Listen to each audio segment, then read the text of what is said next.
Fala pessoal, sejam todos bem-vindos a mais um editorial do nosso canal. Sabe, vou trazer esse vídeo para vocês aqui. Torço que eu consiga colocar esse vídeo a tempo, que saia no nosso chá da tarde, tá? Hoje é dia 26, sabadão. Esse é o terceiro editorial do dia. A ideia é que ele saia para vocês já no horário do terceiro vídeo, mas como eu disse, né, eu tô subindo o vídeo através dos dados móveis. Preciso do Starlink, ou preciso chamar o Elon Musk, fazer uma negociação com ele, né? Tá difícil, né? Tô precisando, tá fazendo falta. Pessoal, a gente vai falar um pouquinho do que tá rolando aqui no Brasil. Já causou um espanto, né? Um susto gigantesco. O fato da gente ter deputados impedidos de poder se manifestar na Câmara dos Deputados. Foi o que a gente tratou na última matéria. Agora, isso é só a pontinha do iceberg. A maior situação que mais assusta é essa aqui, ó. Tá vendo? Tô colocando a matéria aqui, né, do Dantas, tá? O deputado Felipe Barros foi incluso no inquérito do Eduardo Bolsonaro. O Felipe Barros é o presidente da CREDEM, da Comissão de Assuntos Exteriores da Câmara dos Deputados. E o papel dele é exercer atividades ligadas e relacionadas, né, ao comércio internacional, a questões diplomáticas internacionais. O ministro do Supremo, Alexandre de Moraes, simplesmente incluiu o Felipe Barros, né, dentro do inquérito. Ou seja, o inquérito que o Eduardo Bolsonaro está pode levar o Eduardo Bolsonaro a pegar mais de 17 anos de cadeia. E a possibilidade de que o próprio Felipe Barros seja incluído, né, numa pena tão grave assim também, é real. E a Câmara dos Deputados vai simplesmente ficar em silêncio. Vamos lá. A CREDEM era a comissão que o próprio Eduardo Bolsonaro assumiria caso ele não tivesse ido embora para os Estados Unidos. A oposição estava articulando com tudo para o Eduardo Bolsonaro não pegar a CREDEM. Mas mesmo assim ele pegou. Como a base do governo, né, estava ali tentando impedir, o Eduardo Bolsonaro foi embora para os Estados Unidos, ficou por lá, a vaga ficou aberta. E aí eles deixaram de dar importância para essa vaga. O Felipe Barros assumiu. O Felipe Barros veio atuando como se fosse o próprio Eduardo Bolsonaro. Ou seja, fazendo o papel, né, vamos dizer assim, subsidiário, um papel complementar de apoio ao Eduardo Bolsonaro, que está nos Estados Unidos. Então o Felipe Barros teve reuniões com o Mike Pence, que fez denúncias sobre a interferência da USAID no Brasil. O Felipe Barros teve reuniões com o presidente da Comissão de Relações Exteriores lá do Congresso norte-americano e fez denúncias contra o ministro Alexandre de Moraes. O Felipe Barros teve reuniões também, né, com membros do governo norte-americano. E agora, né, a acusação que se tem contra o Felipe Barros, a acusação que se tem contra o deputado por parte do ministro Alexandre de Moraes é que ele, né, faz parte dessa trama, né, de conspiração internacional contra o Brasil ou contra o próprio ministro do Supremo Alexandre de Moraes.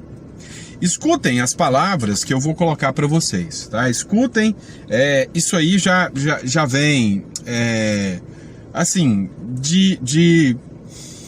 como que eu posso te dizer? Já é uma constatação, tá?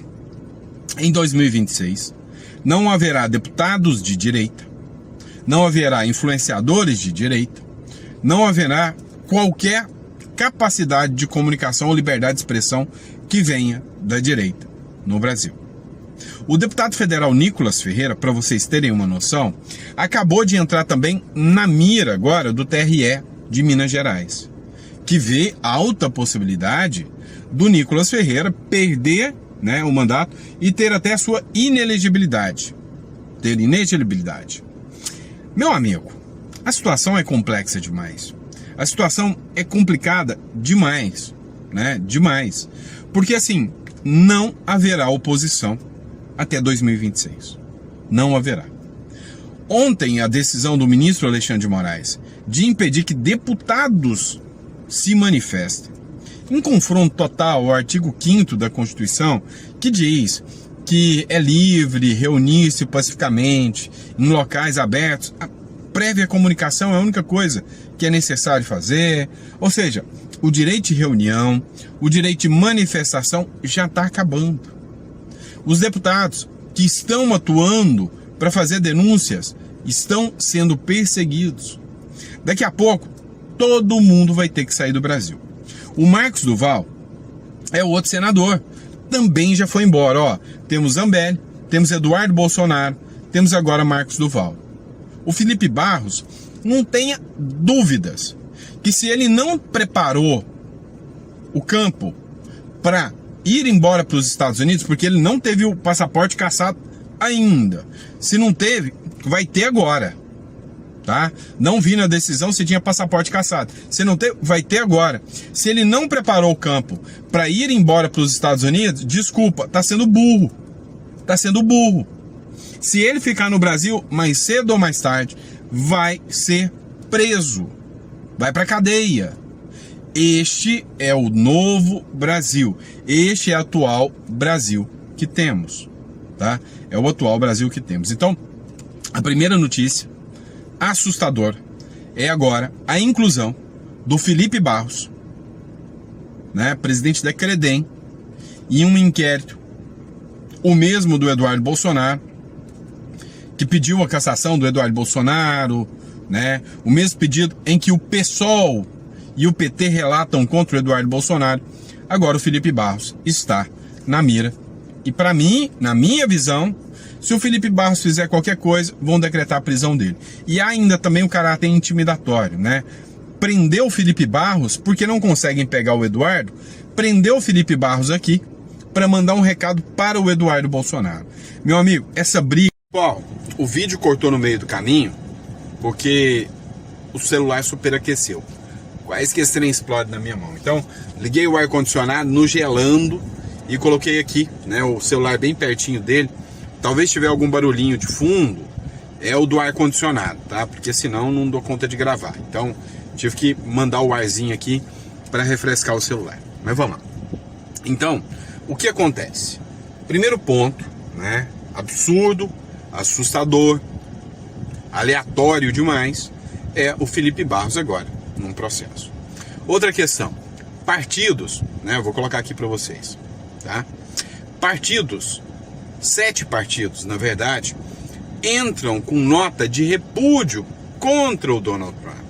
É óbvio, partidos da esquerda, PT, PSB, PCdoB, Cidadania, PSOL, são a galera, é a galera da esquerda, né? Entraram com uma nota de repúdio agora, nesse momento.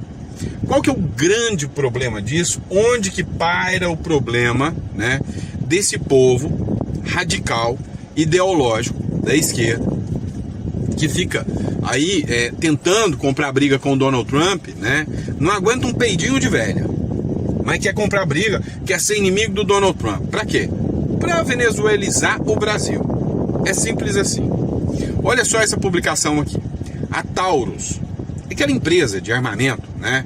É lógico que a esquerda tá feliz da vida com isso. A Taurus disse que se as tarifas do Trump realmente forem aplicadas, não há qualquer possibilidade, dela continuar com a sua atuação no Brasil. E que centenas, milhares de empregos serão perdidos porque ela vai mudar a sua base e a sua sede para os Estados Unidos. Ou seja, sai mais barato para eles fabricar as armas nos Estados Unidos para vender para o público americano do que fabricar aqui no Brasil com uma mão de obra mais barata, mas com um imposto ferrado, tá? Um dos problemas que deixa o Brasil uma contraproducente, né? Uma indústria fraca, é a quantidade de imposto que nós temos, tá? É a quantidade de imposto que a gente paga. E aí, nós temos uma mão de obra barata, mais um imposto ferrado, tá? Então, mão de obra barata, imposto ferrado, não é tão complicado. Pois é, pessoal, dando continuidade, que hoje está difícil de gravar, né? Comecei a gravar, celular esquentou, travou, e no meio do vídeo a gente parou. Mas não é por causa disso que a gente vai ficar sem conteúdo aqui para vocês não, tá bom? Pessoal, seguinte, essa briga, né, que está acontecendo, essa decisão do Alexandre de Moraes, por exemplo, que foi referência ao deputado Hélio Lopes, ela guarda algumas inconstitucionalidades e a gente já falou sobre isso. Uma delas é o fato de que é livre a manifestação. O argumento do ministro Alexandre de Moraes foi de que poderia se repetir o 8 de janeiro. Ora bolas, né? Vamos mandar prender todos os políticos, ou seja, pode repetir o mensalão, pode repetir o petrolão. Meu amigo, não dá para trabalhar com o poderia, né? O judiciário não é um órgão de contenção, não é um órgão que tem que ficar trabalhando com previsões de ser preventivo, né? Acontece, mas não é a regra, é a exceção.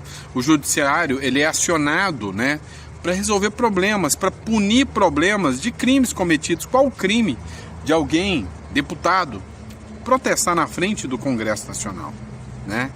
Então, assim, é insano. E aí as duas ilegalidades, a primeira é a proibição de manifestação, a segunda é a determinação de que poderia haver a prisão em flagrante dos ministros. Ora, até onde eu estudei, se bem que isso já não vale mais de nada, eu acho que eu sou hoje um analfabeto, assim como vocês, porque a gente estudou a Constituição, e quando a gente estudou a Constituição, a gente, em vez de ficar mais inteligente, a gente foi mais burro, porque nada daquilo é real, nada daquilo se aplica mais hoje. Então, a gente é, assim, mais burro, né? Quando eu estudei a Constituição, a ideia é que parlamentares só podem ser presos em flagrante, né? Se realmente estiverem em flagrante de um crime inafiançável, né? Então, assim, o que eles estão falando, né? Assim, manifestação é crime que dá flagrante para deputado federal, a Câmara dos Deputados não emitiu nenhuma nota. Outra questão, o ministro Alexandre de Moraes, durante o julgamento lá, ele citou o risco de... Ele citou Hitler, né? O risco de se tornar um 8 de janeiro, ele citou Hitler. Gente, os argumentos jurídicos já não são suficientes. E aí precisa utilizar argumentos históricos, né? Por que os argumentos jurídicos já não são suficientes? Porque não tem justificativa nenhuma em um Estado democrático de direito a autorização de prender deputados por manifestações pacíficas. O Brasil está entrando numa seara dentro do direito que já não tem mais volta, literalmente já não tem mais volta. E aí, né, a gente vai falar agora, né, eu vou fazendo em picos aqui. Já foi 3 vezes que eu tentei gravar esse vídeo, o celular superaquece e não grava o que eu falei. E agora à noite, né, não tá muito quente, eu tava em São Paulo tava quente pra caramba, o celular tava aquecendo. Mas agora no próximo bloco a gente vai falar, né, da resposta do Donald Trump, segundo uma matéria da CNN. Vamos pro próximo bloco. Pessoal, segundo essa matéria aqui, ó, Poder 360, a CNN Brasil informou hoje que o Donald Trump vai aplicar sanções ainda mais pesadas aos ministros do Supremo Tribunal Federal, mas também essas sanções que acontecerão, elas alcançarão também membros do governo Lula. Olha só, talvez você não conseguiu entender a proporção das sanções que serão aplicadas ao Brasil. 50% é tarifa do Donald Trump, que, se o Lula continuar replicando os ataques, podem dobrar. 100% é a ameaça que a OTAN fez sobre as tarifas. Então, nós estamos falando de questões econômicas. Agora, a seção 301 também está em investigação dentro do Congresso norte-americano, o que pode impactar o Brasil. E aí, a gente precisa entender que as sanções da seção 301 aplicadas pelo Donald Trump, elas se relacionam, né, aqui ao impedimento de negociações. Não são tarifaços, são sanções. E aí, agora, com essa matéria né, do Poder 360 e da CNN, a gente passa a ver que figuras ligadas ao governo do governo Lula podem sofrer sanções pesadas. Não é só a cassação do visto, é a aplicação de lei Magnitsky, é a aplicação de uma legislação pesada que impõe sanções que proíbem essas pessoas de, circularem. Hoje, né, a gente colocou para vocês um deputado, né, o primeiro vídeo que a gente lançou, um deputado dizendo que o que pode acontecer é pesado e que filhos do Barroso, inclusive, estão dentro de uma embaixada, né, de Nova York, sem a possibilidade de sair porque estão com os vistos cassados. Essa questão da cassação dos vistos pega muita gente de surpresa. O próprio Barroso tinha ações dentro dos Estados Unidos, como palestras, e imagina se ele é pego de surpresa e de repente ele é considerado um imigrante ilegal dentro dos Estados Unidos. Já pensou que baderna que isso não ia dar? Entendeu? Então, assim, as relações entre Brasil e Estados Unidos estão abaladas? Estão. Outro ponto que a gente precisa falar através dessa matéria do Poder 360. Ninguém, mas absolutamente ninguém, imaginou que Donald Trump daria tanta, mas tanta importância a Jair Messias Bolsonaro. Esse é um fato, tá? Esse é um fato. Porque quando o Donald Trump fez a primeira publicação citando o Bolsonaro e que poderia pôr tarifas, todo mundo achou que era uma bravata, que o Donald Trump não estava tão preocupado assim. Ledo engano. O cara realmente está preocupado e está disposto a ir até as últimas consequências, enquanto o ministro Alexandre de Moraes continua dobrando a aposta. É simples assim.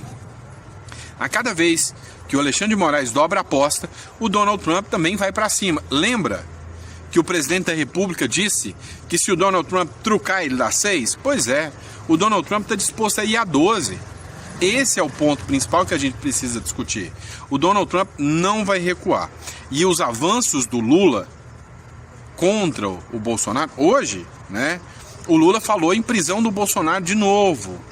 Você acha que tudo isso não está chegando até a equipe do Donald Trump? Você acha que tudo isso não está chegando até o cara? O cara está com sangue nos olhos. Então, assim, as retaliações virão.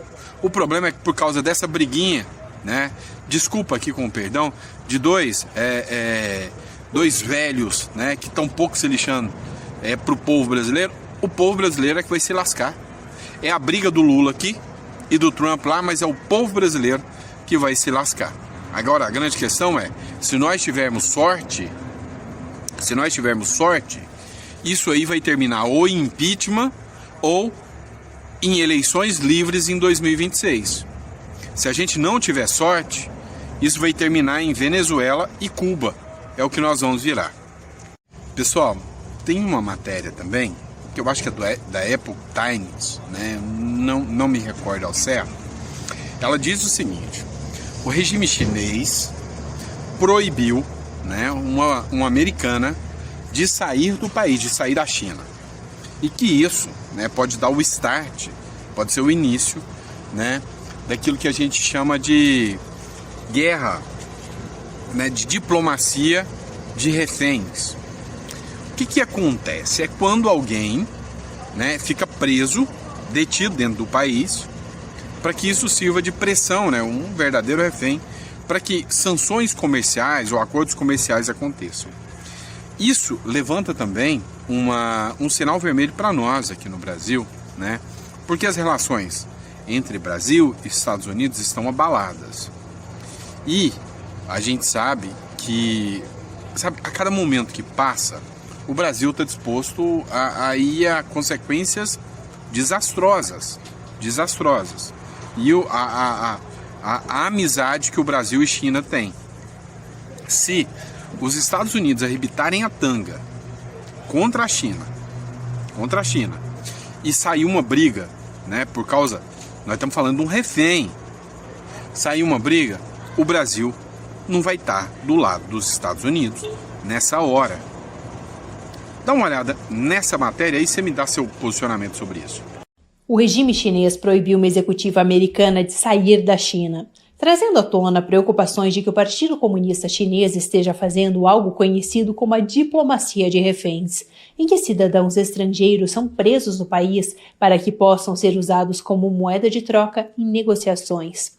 O ponto aqui é que essa não é a primeira vez que algo assim acontece, e a notícia reacende os questionamentos sobre se é seguro fazer negociações com o regime comunista da China. O seu nome é Cheng-Yun Mao e ela é uma executiva sênior do banco americano Wells Fargo, uma multinacional que é uma das líderes em serviços financeiros. Mao nasceu em Xangai, na China, mas atualmente é uma cidadã americana que mora em Atlanta. Ela teria ido ao país há algumas semanas para trabalhar. No entanto, na semana passada, quando ela estava indo embora, as autoridades chinesas a proibiram de sair. O Ministério das Relações Exteriores da China alegou que Mao foi proibida de sair do país porque estaria envolvida em um processo criminal e teria a obrigação de cooperar com a investigação em andamento. Eles acrescentaram ainda que as autoridades policiais do país estariam lidando com ela. Já a Embaixada dos Estados Unidos em Pequim, após saber que essa cidadã americana estava sendo impedida de deixar a China, expressou suas preocupações sobre o caso, dizendo que essas proibições arbitrárias do regime chinês de que americanos saíssem do país poderia ter impactos nas relações entre os dois países, e pediu ao regime chinês que permita imediatamente que os cidadãos americanos afetados por essas proibições retornem para casa. E o banco Wells Fargo, no qual Mao trabalha, também se manifestou dizendo o seguinte, abro aspas, estamos acompanhando de perto essa situação e trabalhando pelos canais apropriados para que nossa funcionária possa retornar aos Estados Unidos o mais rápido possível, fecho aspas.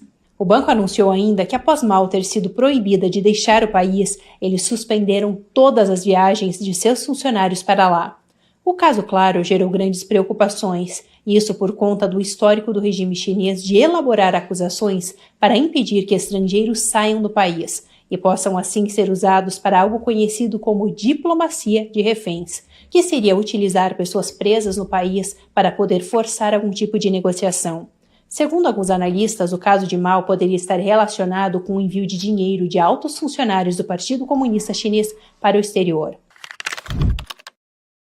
Deu para vocês verem a tensão, né? Vou encerrar esse vídeo, até pela questão de internet, de tamanho do vídeo. O Sóstenes Cavalcante acabou de postou agora um vídeo falando que ele foi ameaçado de prisão, há uma possível ordem de prisão por descumprimento a ele, o nome dele foi citado, sendo que ele não estava na manifestação do Hélio Negão. Ele estava numa igreja durante um culto evangélico. E aí, o Sóstenes cita perseguição em relação a esse caso. Vou encerrar o editorial com esse vídeo. Acompanhem aqui porque vale a pena. Boa noite, paz de Cristo a todos os corações, nesta convenção abençoada da DONEP. Ao Tomi, demais membros representantes dessa diretoria, nos estados, no mundo. É uma alegria estar aqui na convenção pela primeira vez. A DONEP já é parte da minha vida desde quando eu tinha 9 anos de idade. Eu tenho hoje 50 anos, ou seja, dos 42 anos de vocês, eu conheço a história há 41 anos. O Délio Barbosa, está por aí? Está por aí. Todos conhecem Délio Barbosa. Ele é o quê? Ele é coordenador de extensão? É um diretor de extensão, não é? De extensão dos capítulos. E meu pai era pastor quando eu tinha 9 anos de idade em Ituiutaba, Minas Gerais, no Triângulo Mineiro, uma cidade bem próximo de Uberlândia. E ele conhecia e era muito amigo do Délio. E o Délio foi instalar o seu primeiro capítulo fora do Rio de Janeiro, em Ituiutaba, há 41 anos atrás. Eu era criança, eu me lembro do lugar do primeiro jantar. Não existe mais a churrascaria, mas era a churrascaria Laço de Ouro. E ele me contou um testemunho interessante, que eu nem lembrava, mas está fresco na memória do Délio Barbosa. Que Deus fez tantos milagres naquele primeiro jantar, que inclusive teve um casal que estava passando na rua da churrascaria, que estavam por se divorciar naquele dia. O carro deles parou, literalmente, em frente à churrascaria. E eles não conseguiam seguir com o carro mais adiante. Como parou ali, colocaram o carro para dentro da churrascaria e foram jantar na churrascaria. E se encontram e deparam com o jantar da Donep. E aquele casal, naquela noite, se rendeu a Cristo e teve suas vidas transformadas. Eu tenho convicção, Altomir, sua esposa, seus filhos, cada um de vocês que fazem esse trabalho há tantos anos no Brasil e fora do Brasil, que histórias como esta que acabo de contar se multiplicam a cada capítulo, a cada jantar, a cada história. E a minha palavra aqui hoje não é só de parabéns por essa história linda e abençoada, Altomir. A minha palavra é de incentivá-los. Em especial, sei que a visão, e graças a Deus, é uma visão macro, uma visão mundo. A visão de Atos dos Apóstolos. E ser-me-eis testemunhas, tanto em Jerusalém, Judeia e até os confins da terra.